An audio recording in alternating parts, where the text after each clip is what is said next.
შესაძლებელი იქნება შესაძლებელი ოპერატიული ინფორმაცია. ქალაქში ცხოვრობენ ნიკოლოზ გიორგის სიტუაცია. არის ნარკოტიკის საშუალების აქტიური მოხმარებელი ეწევის პროგრამაში შენახავს. Șomul au pe computer și pataki, tam payın pataki kıymetli bir nokta. Samutul tutamam, daha çok gamozuyuz.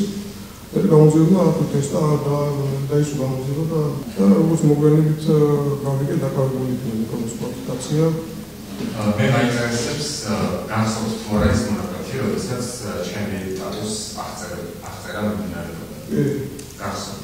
განსხვავებით თქვენი თანამშრომელიც, რომელიც თქვენთან ერთად ან თქვენ წერდით და გვეძებდა სამწუხაროდ აქცენტის თქვენი სახელი არის აქცენტს აწარმოებდა. და ეგ ეპიზოდი, როდესაც ჩემი დათხოვის აღწერა მიდიოდა და თან იცინოდით ეს დამცინავად ან დამამცირებლად განსხვავდება. Თქვენ და თქვენ არის ვინც იხმარებოდა? არა, შეცვალებუცინი.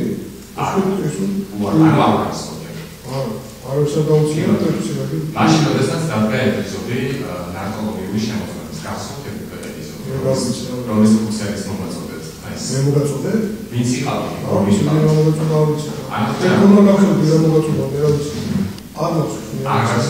არც ის გახსოვთ, რომ მიხარით, რომ ეხლა რაც უფრო მალე მოაწერა მას ხელს უფრო ვიკითხე, რომ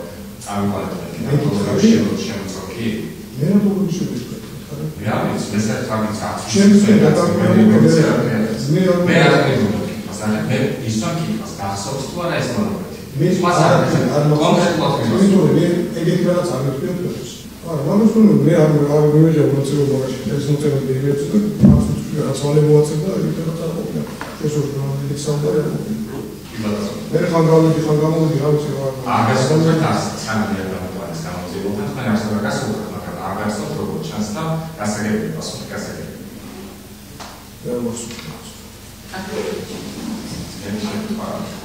ოპერატიული ინფორმაციის არსებობა და მისი სანდოობა ზოგადად არამხოლოდ ამ საქმეში ზოგადად წარმოადგენს პრობლემას. არც ერთი ინფორმაცია, რაც პატაკის ავტორმა წარმოადგინა გამოკითხვის ოქში, არ დასტურდება საქმეში წარმოქმნილი მასალები. მოხმარებასთან დაკავშირებით, რა თქმა უნდა, დაცვის მხარის მიერ დაინიშნა ექსპერტიზა და შესაბამისად დადგინდა, რომ ნიკოლოზ კაციას არ არის არათუ კოკაინის, არამედ არანაირი ნარკოტიკული საშუალების მომხმარებელი და მას ორგანიზმში არ გააჩნდა, ასე ვთქვათ, ნარკოტიკული საშუალების კვალი.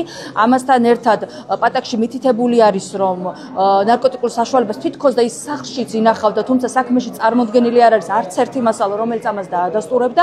ასევე ნიკოლოზ კაციასთან მიმართებაში მისი გადაადგილების მოგეხსენებათ, რომ ცნობილი ფაქტია, რომ და საქმეში წარმოდგენილი არის ამის მტკიცებულებები, რომ ის გადაადგილდებოდა მისი საცხოვრებელი სახლის მიმდებარე ტერიტორიაზე, საკმაოდ 1 კილომეტრი დაშორებული არის ვართაგავას ქუჩაზე, რაზეც პატაკის ავტორი უთითებდა.